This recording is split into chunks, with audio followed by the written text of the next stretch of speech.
أعوذ بالله من الشيطان الرجيم.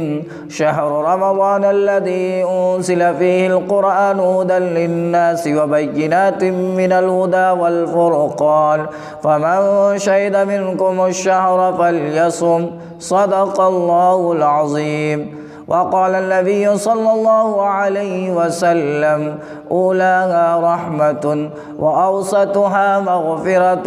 وآخرها عتق من النار، أو كما قال عليه الصلاة والسلام۔ حضرات سامعین کرام،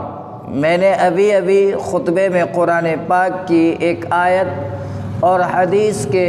ایک ٹکڑے پیش کیے جن میں رمضان المبارک کی اہمیت کو اجاگر کیا گیا ہے۔ اللہ تعالیٰ نے اس مقدس مہینے کی اہمیت کو بیان کرتے ہوئے ارشاد فرمایا کہ رمضان کے مہینے میں ہی قرآن اتارا گیا جو لوگوں کے لیے ہدایت کا راستہ ہموار کرتا ہے۔ بظاہر بہت مختصر سی بات ہے کہ رمضان کے مہینے میں قرآن نازل کیا گیا، لیکن جب ہم غور کرتے ہیں تو بات بڑی لمبی، بڑی پر اثر اور معنی خیز لگتی ہے، کیونکہ یہی قرآن وہ مقدس کتاب ہے جس کا حرف حرف رشد و ہدایت کا سر چشمہ ہے، جس کی بلاغت بھی معجزہ، معنی بھی معجزہ اور تاثیر بھی ایسی کہ دل کی دنیا کو ہلا ڈالے، کیونکہ یہ کلام کیونکہ یہ اللہ کا کلام ہے جو ہر چیز سے بلند و بالا ہے، کیونکہ یہ کلام الہی اللہ کے محبوب محمد صلی اللہ علیہ وسلم پر نازل ہوا ہے جو تمام مخلوقوں میں سب سے اعلیٰ و برتر ہیں،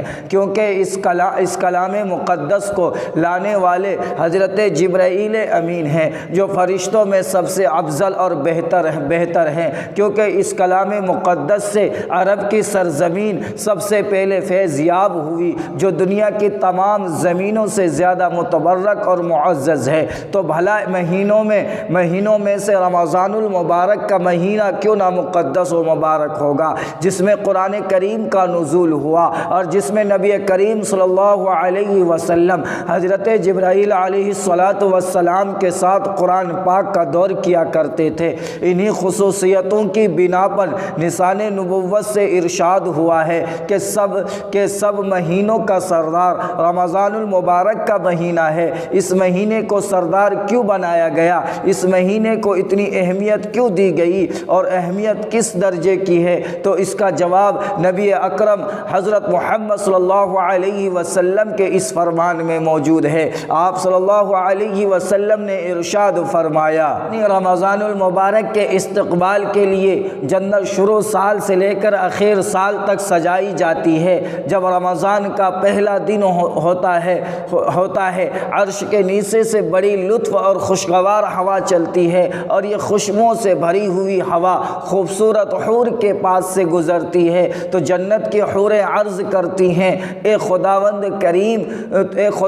کریم تو اپنے بندوں میں ہمارے لیے خاوند مقرر کر دے تاکہ ان سے ہماری آنکھیں سیراب ہو سکیں اور ان کی آنکھیں ہماری آنکھوں سے ٹھنڈی ہو سکیں۔ میرے دوستوں اور بھائیوں، یہ اس مہینے کی اہمیت و فضیلت کی ایک جھلک ہے۔ اگر آپ ذخیرہ احادیث پر نظر ڈالیں تو بہت سی ایسی احادیث آپ کو نظر آئے گی جن میں اس خاص مہینہ رمضان المبارک کی فضیلت و برتری اور اہمیت کو بتلایا گیا ہے۔ حدیث میں آتا ہے کہ نبی اکرم محمد صلی اللہ علیہ وسلم اس مبارک مہینے کی آمد کے لیے دعا کرتے تھے: اے اللہ، شعبان میں ہمارے لیے برکت عطا فرما اور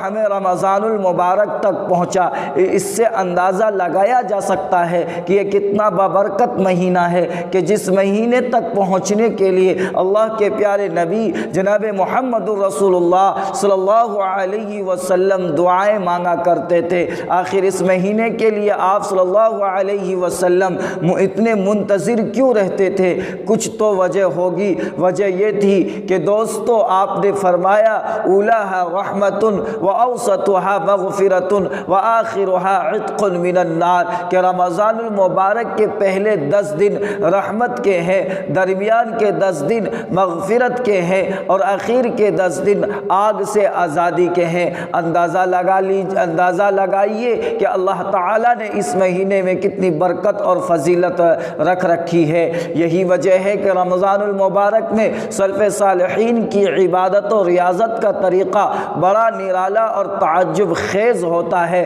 اور اللہ کی بارگاہ میں حاضر ہو کر اس طرح روتے اور گڑگڑاتے ہیں جیسے کوئی چوری کرتے ہوئے پکڑا گیا۔ اللہ کو راضی کرنے کے لیے ان کی عبادت ایسی ہوتی ہے کہ معلوم ہوتا ہے کہ کسی روٹھے ہوئے محبوب کو منانے کی کوشش ہو رہی ہو۔ وہ اس مہینے میں اپنے آرام و سکون کو تج کر کے ختم کر کے خدا کی اس خوشنودی کے لیے روتے اور تڑپتے ہیں جس خوشنودی کے حصول کے بعد دنیا اور آخرت ہر جگہ معاملہ آسان ہو جاتا ہے۔